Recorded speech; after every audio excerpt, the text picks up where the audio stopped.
নমস্কার, বাংলা স্ফিয়ারে আপনাদের সকলকে স্বাগত জানাচ্ছি। আপনারা যখন শুতে যাবেন তখনও পর্যন্ত আমাদের পরিষ্কার করে জানা হবে না গ্রেট ব্রিটেনের নতুন প্রধানমন্ত্রী ঠিক কে হলেন। যদিও এই প্রশ্নটার মীমাংসা বিলেতের লোকজন বহু আগেই করে দিয়েছে। বস্তুত 2022-এর গোড়া থেকে সে দেশে ক্রমাগত যে জনমত সমীক্ষাগুলি হয়ে যাচ্ছে এবং সর্বশেষ এই ভোটের দুদিন আগেও হয়েছে, তাতে দেখা যাচ্ছে ধারাবাহিকভাবে লেবার পার্টি কেইর স্ট্র্যামারের নেতৃত্বে এবার কনজারভেটিভদের রীতিমতো ধরাশায়ী করে বিজয়ী হতে চলেছে। অতএব স্ট্র্যামার যে নেক্সট ব্রিটিশ প্রাইম মিনিস্টার, এটা সবাই জানে। তবু যেহেতু খেলাটার নাম ভোট, অতএব শেষ ব্যালটটি না গোনা পর্যন্ত এ ব্যাপারে তো সরকারি শিলমোহর পড়বে না। বস্তুত এবার ইউনাইটেড কিংডমের প্রায় সর্বত্র, স্কটল্যান্ড বাদ দিলে, লেবারের যে লেভেলের পুনর্জাগরণ হয়েছে এবং জনপ্রিয়তা দৃশ্যতই বর্ধমান, তাতে মনে হয় এই স্ট্র্যামার যদি নরেন্দ্র মোদীর কাছ থেকে আব কি বার 400 পার স্লোগানটা ধার করে বিলেতেও চালিয়ে দিতেন, তাহলে বোধহয় নরেন্দ্র মোদীর মুখ রক্ষা হয়নি, স্ট্র্যামারের হতোই হতো। এখন এই যে কনসিস্টেন্টলি ইন ওপিনিয়ন পোল, সেটা যদি 2%, 3%, 4%, 5%-এর মধ্যে থাকতো, তাহলে না হয় বলা যেত যে it is a close race, শেষ পর্যন্ত কী হবে কেউ বলতে পারে না। আমাদের ভারতবর্ষের নির্বাচনী ফলাফলের বিশ্লেষণে যেসব কথা পণ্ডিতেরা বলে থাকেন, কিন্তু এখানে লিডটা হচ্ছে 20 পার্সেন্টেজ পয়েন্টস,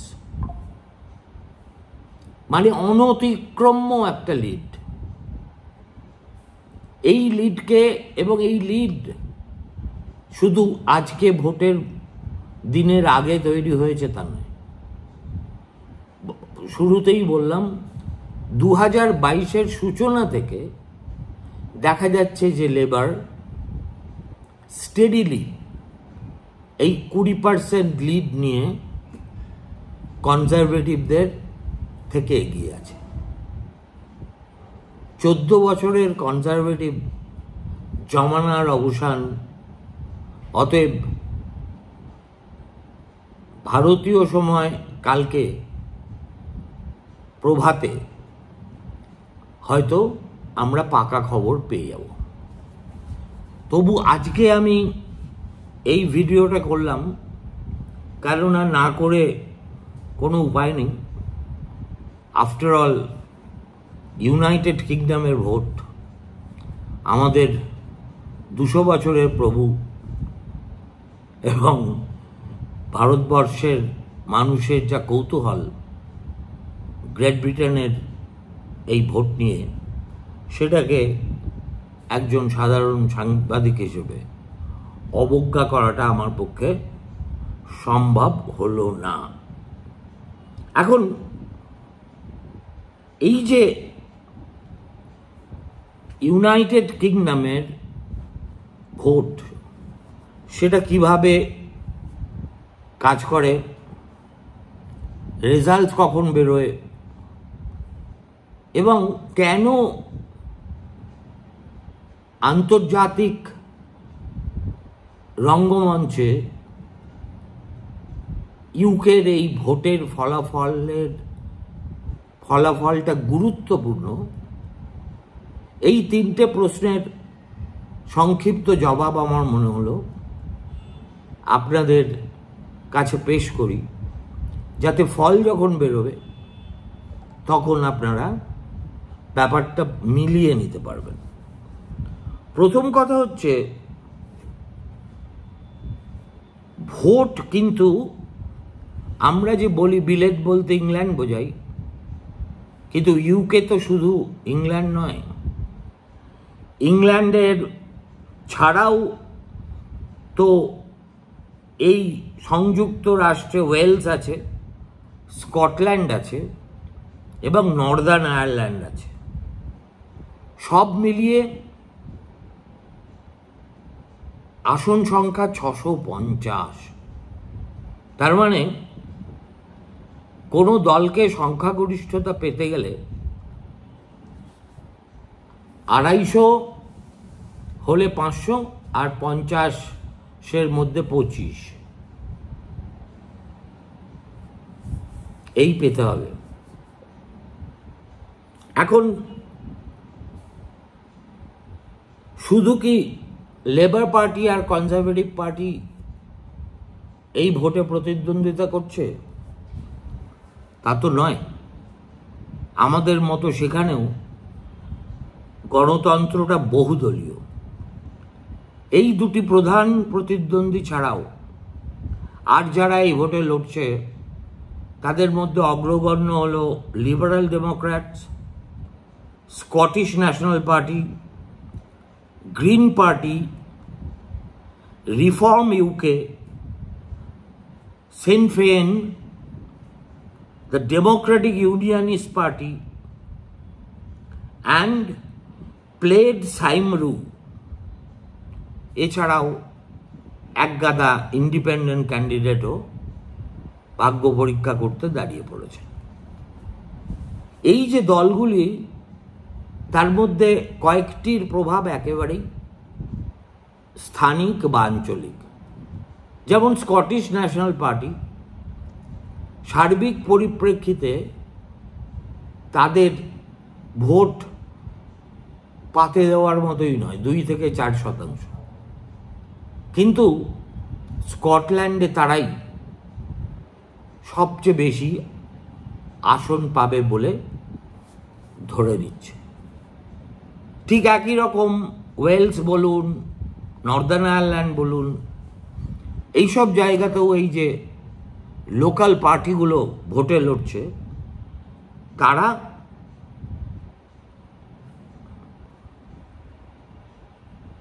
কিছু কিছু আসন অবশ্যই পাবে। আর এই যে রিফর্ম ইউকে বলে নতুন একটা পার্টি গজিয়ে উঠেছে, এই ওপিনিয়ন পোলে দেখা যাচ্ছে লেবার কনজারভেটিভদের পরেই তৃতীয় জায়গায় রয়েছে এই রিফর্ম ইউকে পার্টি। তার মানে it is an emerging political force. আগামী দিনে যাকে হয়তো গুরুত্ব দিয়ে ভাবতে হতে পারে। কনজারভেটিভরা যেখানে 20.8% পপুলার ভোট পেতে পারে বলে বলছে, সেখানে এই রিফর্ম ইউকে পাচ্ছে ওই একই জনমত সমীক্ষায় 16.8% ভোট। এটা চারটিখানি কথা নয়। কিন্তু এখন সেটা কি দাঁড়াবে না দাঁড়াবে এটা বলা একটু কঠিন। বিলেতে এই যে 650টা আসনের ভোট হচ্ছে, তাতে টোটাল ভোটারের সংখ্যা হচ্ছে 5 কোটিও নয়, 4,90,00,000। এবং ভারতবর্ষের ক্ষেত্রেও যে নিয়ম নীতিগুলো একজন প্রার্থীর ক্ষেত্রে প্রযোজ্য হয়, অর্থাৎ 18 বছর বয়স হতে পারে, এই হতে হবে, এবং ভোটিং কিন্তু কম্পালসারি নয়, আমাদের দেশেও নয়, ওখানেও নয়। 2019 সালে অর্থাৎ সর্বশেষ ভোট যখন হয়েছিল 67.3% মানুষ তারা ভোট দিয়েছিলেন। 2017-এ অবশ্য তার চাইতে 1% বেশি মানুষ ভোট দিয়েছিলেন।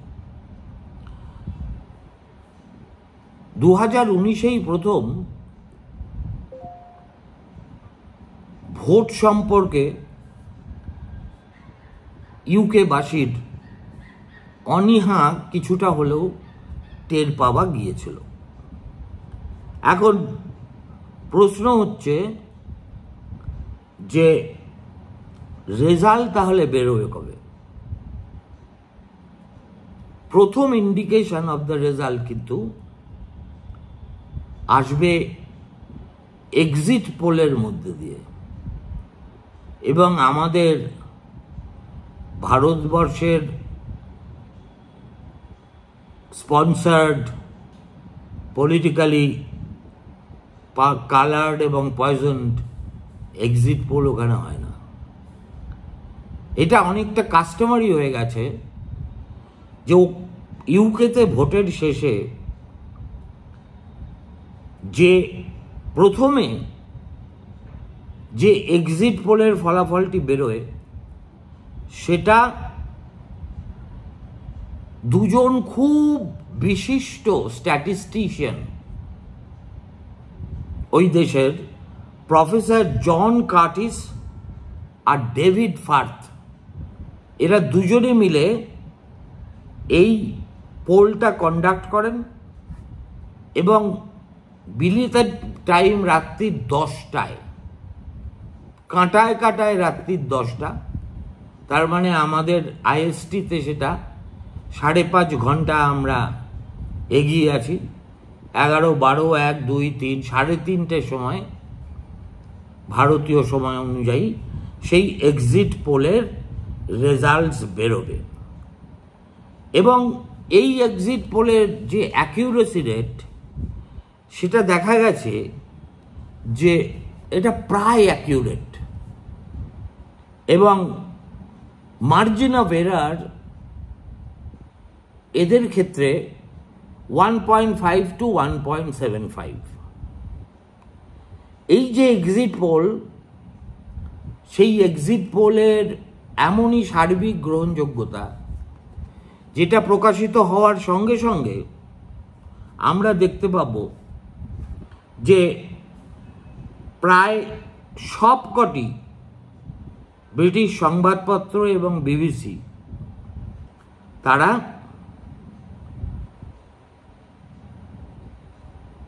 এটাকে ব্যবহার করতে শুরু করে দিয়েছে।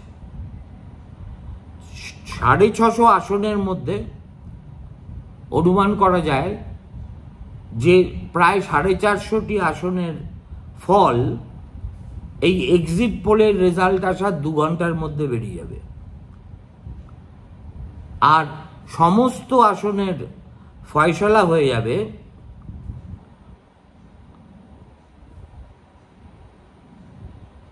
পরের দিন, অর্থাৎ আগামীকাল সকাল 8টা নাগাদ আমাদের সময় অনুযায়ী,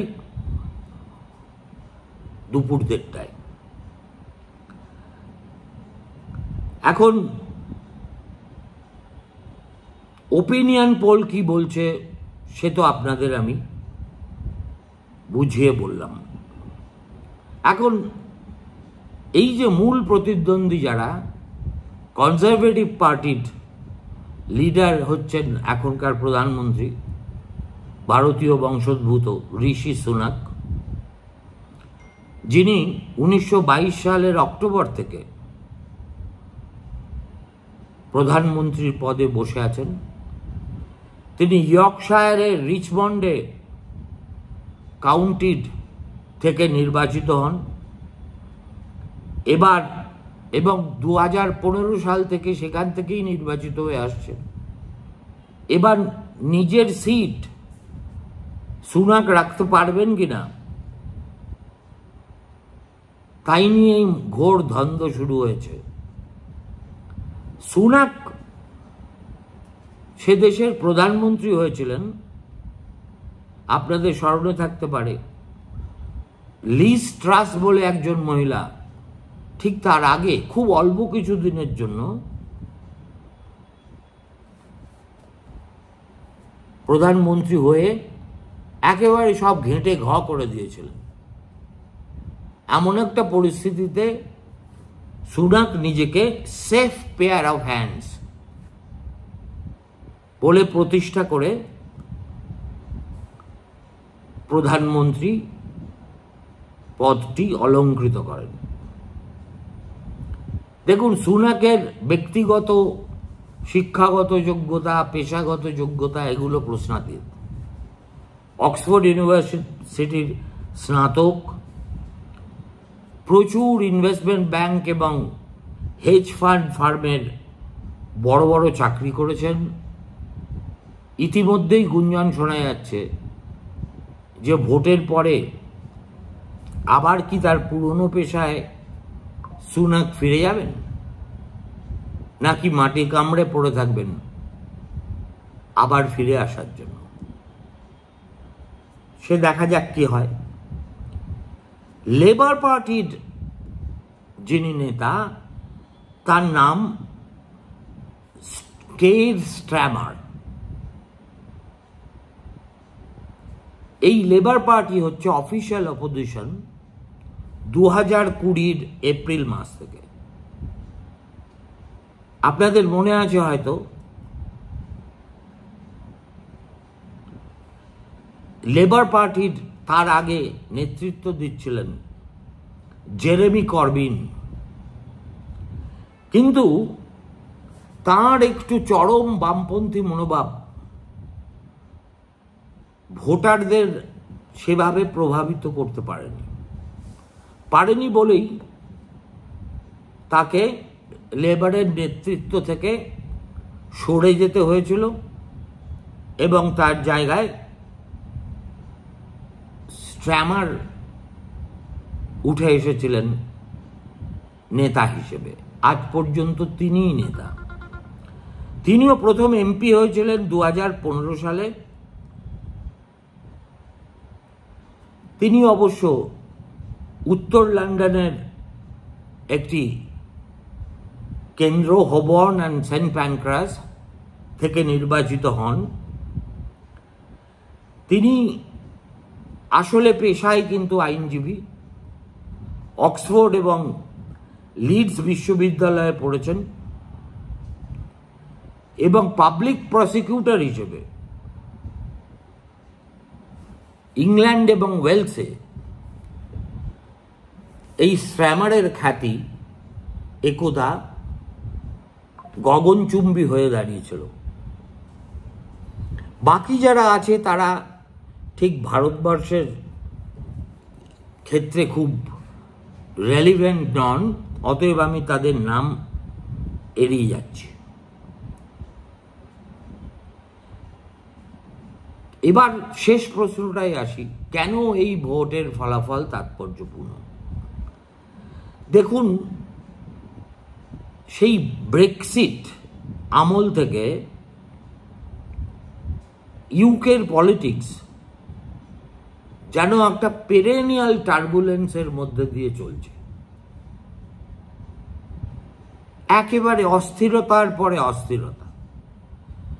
ডেভিড ক্যামেরন এসে অস্টিয়ারিটি প্রোগ্রামের কথা বললেন। সে দেশে ব্রেক্সিটের উপর গণভোট হলো 2015-এ।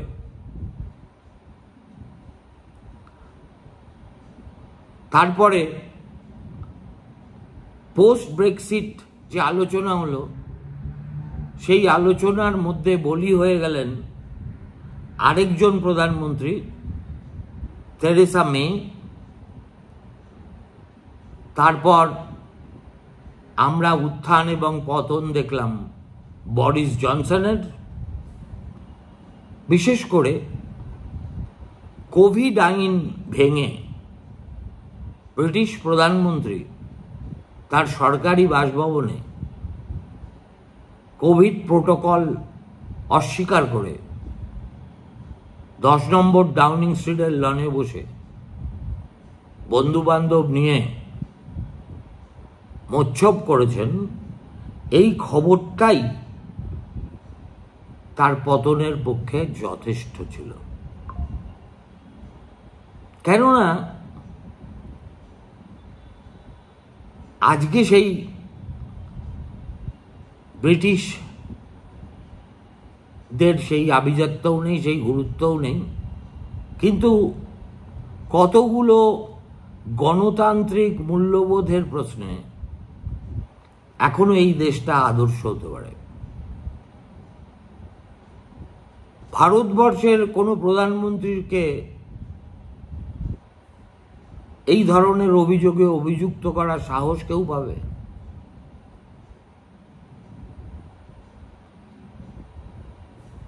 কিন্তু বিলেতে এটা সম্ভব। তারপরে আসেন লিজ ট্রাস, মাত্র 50 দিন ক্ষমতায় ছিলেন, এবং অবশেষে ঋষি সুনাক।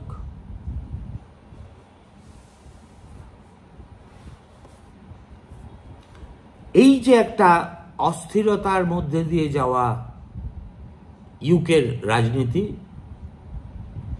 4 জুলাই তাতে জবনিকাপাত হবে এবং বহু দিন পরে একটা স্থায়ী এবং নিজেদের মুরদে বিপুল গরিষ্ঠতা নিয়ে ক্ষমতায় আসা দল, তারা হাউস অফ কমন্সে সরকারি পক্ষে বসবে। এখন লেবার আসার মানে কি সেটা আরেকটা বিতর্ক। আগামীকাল যদি এই বিষয় নিয়ে আবার আমি ভিডিও করি তাহলে অবশ্যই আপনাদের সেটা শোনাবো। ভালো থাকবেন, নমস্কার।